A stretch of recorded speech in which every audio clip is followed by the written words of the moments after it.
नमस्कार। वारी renewable technologies के Q4 नतीजे आ चुके हैं और सच कहूं तो ये एक बहुत ही दिलचस्प कहानी बताते हैं। एक तरफ जबरदस्त ग्रोथ है तो दूसरी तरफ कुछ और भी चल रहा है। तो चलिए सीधे इन नंबर्स को ही देखते हैं और समझने की कोशिश करते हैं कि आखिर हो क्या रहा है। शुरुआत करते हैं सिर्फ एक नंबर से, 130.23%।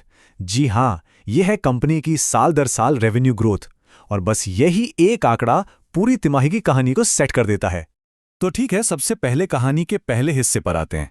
मतलब ये जो रेवेन्यू में उछाल आया है, ये असल में कितना बड़ा है और ये आया कहां से? चलिए देखते हैं। तो ये हैं नंबर्स और ये वाकई में बहुत इंप्रेसिव हैं। टोटल इनकम देखिए, करीब 1108 करोड़ रुपए। ये सिर्फ पिछली तिमाही से ही कोई 30% ज्यादा नहीं है, बल्कि पिछले साल के इसी क्वार्टर से तो 130% से भी ज्यादा की ग्रोथ है।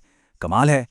सवाल यह है कि इतना पैसा आ कहां से रहा है? तो इसका जवाब है बड़े बड़े ईपीसी कॉन्ट्रैक्ट्स, मतलब जो इंजीनियरिंग, प्रोक्योरमेंट और कंस्ट्रक्शन के प्रोजेक्ट्स होते हैं, उनको पूरा करने से। ये साफ साफ दिखाता है कि कंपनी अपने काम में, मतलब प्रोजेक्ट्स को टाइम पर पूरा करने में कितनी मजबूत है। लेकिन हर अच्छी कहानी में एक लेकिन होता है। यहां भी है। इतनी जबरदस्त, इतनी विस्फोटक ग्रोथ हासिल करने के लिए कंपनी को क्या कीमत चुकानी पड़ी? तो चलिए अब कहानी के दूसरे हिस्से में चलते हैं और पता लगाते हैं इस ग्रोथ की असली कीमत का। और इसका सीधा मतलब है कंपनी के खर्चों को जरा करीब से देखना। जैसा कि यहां दिख रहा है, टोटल खर्चे 900 करोड़ रुपए से ज्यादा के थे, और इसमें से एक बहुत बड़ा हिस्सा, मतलब देखिए 870 करोड़ रुपए, वो सीधे सीधे उन्हीं ईपीसी कॉन्ट्रैक्ट्स की लागत है। ये बिल्कुल शीशे की तरह साफ है कि जो प्रोजेक्ट्स रेवेन्यू ला रहे हैं वो खुद भी कितने महंगे हैं। तो यहां से जो सबसे बड़ी बात निकल कर आती है वो ये है कि ग्रोथ तो जबरदस्त है, इसमें कोई शक नहीं, लेकिन उन बड़े प्रोजेक्ट्स को पूरा करने का खर्चा भी रेवेन्यू के साथ साथ ही भाग रहा है। ये एक क्लासिक सिचुएशन है जहां टॉप लाइन और खर्चे एक दूसरे का पीछा करते रहते हैं। और जब खर्चे बढ़ते हैं तो उसका सीधा असर कहां पड़ता है? बिल्कुल सही, कंपनी की प्रॉफिटेबिलिटी पर। तो चलिए अब ये समझते हैं कि मार्जिन्स पर इसका क्या और कितना दबाव पड़ रहा है। ये चार्ट अपने आप में पूरी कहानी कह देता है। एक तरफ देखिए, रेवेन्यू ग्रोथ है 130% से ज्यादा, और दूसरी तरफ है ईबीडीए ग्रोथ, जो कि एक तरह से कंपनी का ऑपरेटिंग प्रॉफिट होता है, वो सिर्फ 67% बढ़ा है। रेवेन्यू और प्रॉफिट के ग्रोथ में ये जो गैप है ना, इसी को कहते हैं मार्जिन का सिकुड़ना या मार्जिन में कमी आना। और अगर इसे एक नंबर में देखें तो ईबिडा मार्जिन में साल दर साल पूरे 722 बेसिस पॉइंट्स की गिरावट आई है, मतलब करीब 7.2 परसेंट पॉइंट्स की कमी।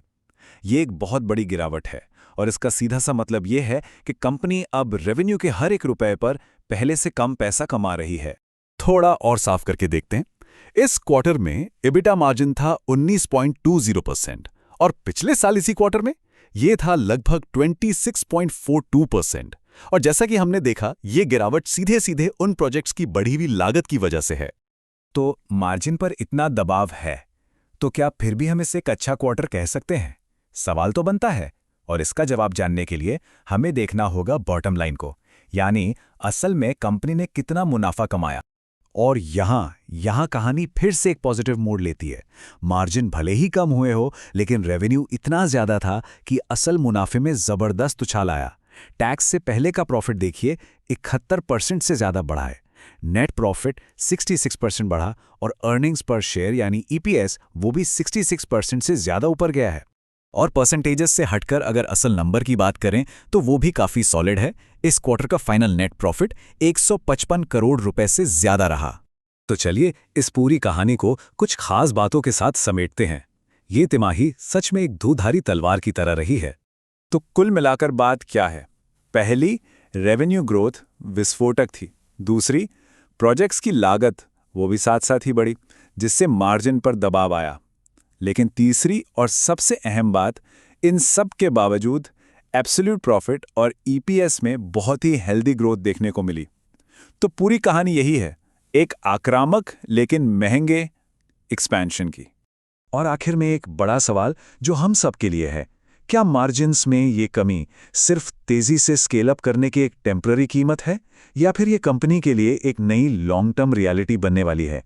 खैर, इसका जवाब तो आने वाले क्वार्टर्स ही देंगे।